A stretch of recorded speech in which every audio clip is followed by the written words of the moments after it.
मु समस्त को स्वागत करुच्ची। धर्म जागरण समन्वय एभली एक महान कार्यक्रम को आयोजन करिथिबारु ये अनुष्ठान को मध्य अनेक अनेक धन्यवाद। प्रकृत में यही पवित्र अवसर केवल एक धार्मिक कार्यक्रम नुहे, आम जीवनर आध्यात्मिक मूल्य, संस्कृति और नैतिक गुणावली को सुदृढ़ करिवार ये गोटे प्रकृष्ट अवसर। श्रीमद् भागवत ग्रंथ परंपरा भक्ति और धर्मर अमूल्य शिक्षा सहित जनसाधारण को भगवत कार्य ये संपृक्त करे। सही दृष्टि ये महोत्सव आम समाज पाई एक अत्यंत गुरुत्वपूर्ण। भागवत ग्रंथ रे नियमित ध्यान,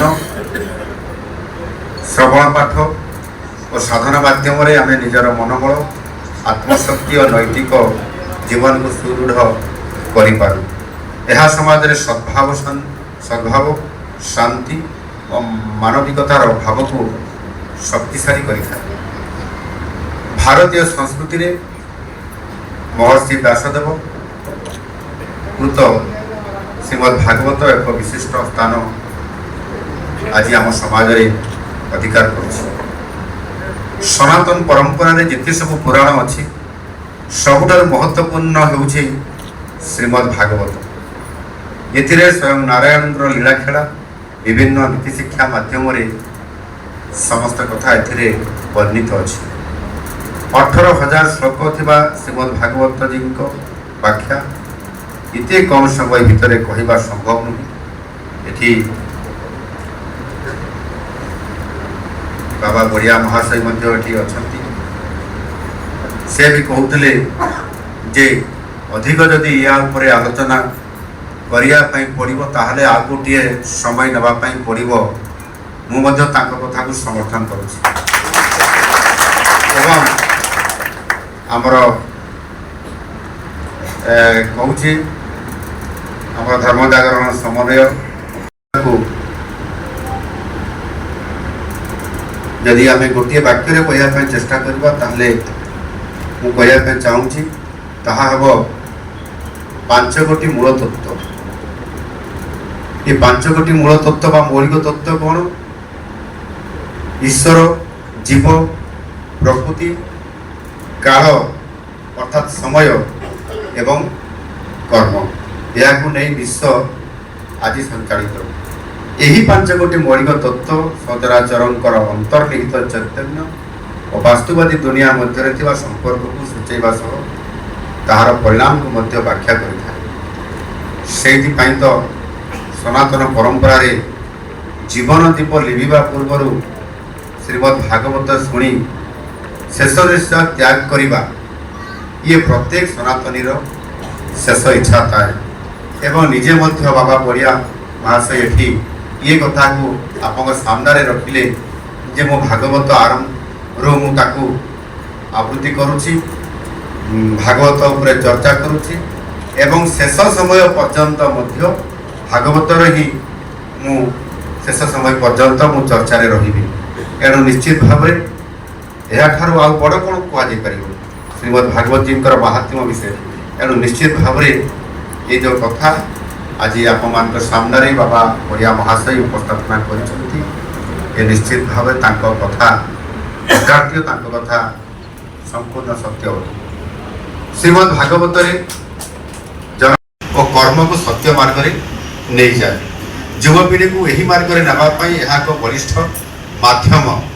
आज जहाँ पद्मश्री बाबा बड़िया महाशय आप पाखे रखिले जे युव वर्ग को ठीक रास्तार नापी एवं ताहा सहित विभिन्न कथा ये रखी।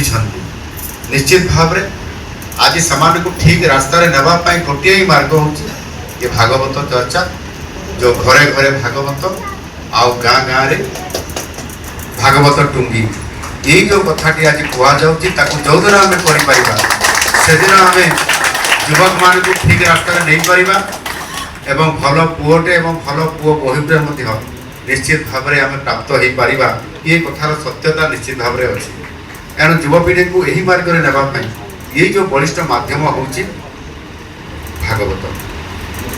युववर्ग आज समाज समस्त विकास मुख्य भूमिका से माने ही नहीं था से निजर आत्मशक्ति को उन्नत करने भक्ति रे लीन हवा संस्कृतिर गुरुत्व को अनुभव करने यही अवसर अनन्य से सुजोग आनी था। मूल संस्कृत रचना विभिन्न प्रांतीय भाषा समयक्रमे अनुवादित होइछि। भागवत पाठ करी धर्मप्राण श्रद्धालुगण बहु काल जीवन परम श्रेय लाभ कर आसुछथि। षोडश शताब्दी बेलू यही धारा भारतीय साहित्यर दृष्टिगोचर हो आसुछि। से समय रे ओडिया रे संस्कृत भागवतर मूल रूप को नहीं लिखित होइछि भागवत।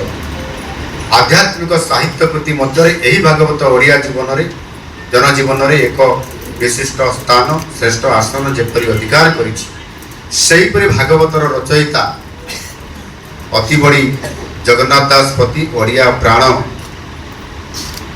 ओडियार प्राण हो उठी अति दक्षतार सह मूल संस्कृत भागवतर मर्म भक्ति तत्व और दर्शनर जटिल तत्व गुड़िक सर्वसाधारण बोधगम्य भाव सरल भाषा ओडिया भाषा रे उपस्थापन करिसेंती अति बड़ी जगन्नाथ दास।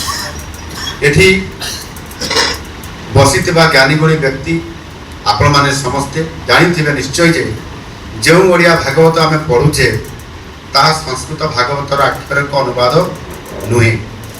यह को मूल संस्कृत पदावली छाया रे जगन्नाथ दास स्वतंत्र भागवत रचना करिछन। यह प्रकृत रे आम ओडिया चालीचलणी आम परंपरा आम जीवन चर्चा को प्रतिपादन करुवा एक महान ग्रंथ। यह प्रकृत रे आम ओडियार ओडिशार ओडिया अस्मितार परिचय। ओडिया भागवत को केवल धर्मतत्व संबलित एक पुराण भाव में ग्रहण करा जाई न पारे। यह भक्ति भाव ग्रामांचल पल्ली समाज बढ़ीला साक्षर संख्या प्रत्येक ओडियांकर विश्वास भागवत शुणिले भगवत प्राप्त हुए एथिपाई पुरपल्ली रे गढ़ी उठीला प्रति गाँ गाँ रे भागवत टुंगी। ओडिया भागवत हेउछि एकमात्र ग्रंथ जहाँ ओडिया को शिक्षित संस्कृति संपन्न और आध्यात्मिक चेतना प्रदान करिबारे मुख्य भूमिका ग्रहण करथिला। अति बड़ी जगन्नाथ दास भागवत सते जमिति आमर लोक साहित्य यार बहु पद सदुक्ति बा सुभाषित रूपे ओडिशार जनमानस दैनंदिन जीवन में सबुबले विभिन्न कार्यक्रम रे विभिन्न सभा समिति रे विभिन्न प्रवचन समय रे यह उच्चारित होता है। जेमिति दंडीबा शक्ति जार थाई से पुणी क्षमा आचरण अमृत विनय वचन कही तोषिब प्राणी मन मर्त मंडले देह कही देवता हईले मरई आपणा हस्ते जिहा छेदी केतार अछि प्रतिवादी। यह चिरंतन यह सार्वजनिक पद लोक मुखरे कथा कथा के उच्चारित यह वैशिष्ट्य अति बड़े जगन्नाथ दास कृत ये भागवत रे स्वतंत्रता भाव आज आम ओडिया जनजीवन रे आज मुख निश्रुत समस्त पाखरे एक कथा आज मन भितर हृदय भितर आज बसा बांधी अच्छी। यह साम्य भावना मैत्री बोध और आध्यात्मिक चिंतन अपूर्व समन्वय। बंधुगण आपण मैंने समस्त लक्ष्य करेंगे 2014 पर भारत में भारतीय संस्कृति परंपरार एक प्रकार अभ्युदय होती। कारण भारतर यशस्वी प्रधानमंत्री माननीय नरेंद्र मोदी जी नारा देइछंती विकास भी विरासत भी। प्रधानमंत्री यही भाव को केवल स्लोगान की भावना रे सीमाबद्ध कर रखी नाहंती। आ यार प्रमाण होउछि अयोध्यार श्रीराम मंदिर निर्माण।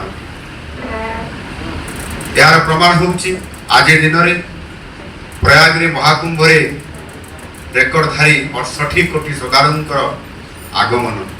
यार प्रमाण होउछि काशी विश्वनाथ कॉरिडोर, यार प्रमाण होउछि महाकाल कॉरिडोर उज्जैन रे हितबा।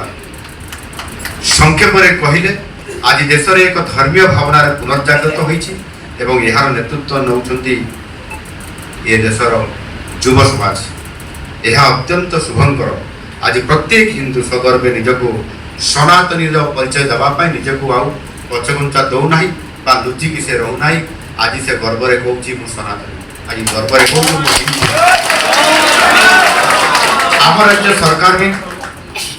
राज्य सरकार भी प्रथम दिन ही ओडिया संस्कृति और परंपरा को बजाय रखा सहित यार प्रचार प्रसार करने विभिन्न पदक्षेप नौछन्ति। ओडिया अस्मिता को जेभली भाव में संकट आड़ को गति करुला ताकू पुनरुद्धार करवा, ओडिशार बरपुत्र मान सम्मानित करवा, ओडिशार बरपुत्र मानकर जन्मस्थान पुनरुद्धार करवा, तार सौंदर्यकरण करवा, से स्मृतिपीठ करवा, से म्यूजियम प्रतिष्ठा करवा, ये कथा को आज गुरुत्व दि जाए।